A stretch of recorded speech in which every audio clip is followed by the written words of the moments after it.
யாபேஸ் இஸ்ரவேலின் தேவனை நோக்கி, தேவரீர் என்னை ஆசீர்வதித்து என் எல்லையை பெரிதாக்கி உமது கரம் என்னோடு இருந்து தீங்கு என்னை துக்கப்படுத்தாதபடிக்கு அதற்கு என்னை விலக்கி காத்தருளும் என்று வேண்டிக் கொண்டான்.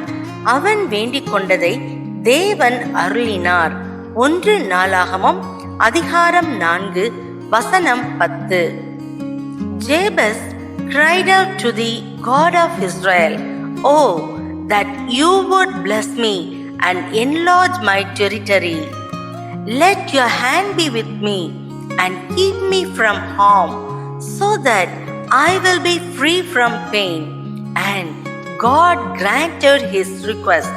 1 Chronicles chapter 4 verse 10.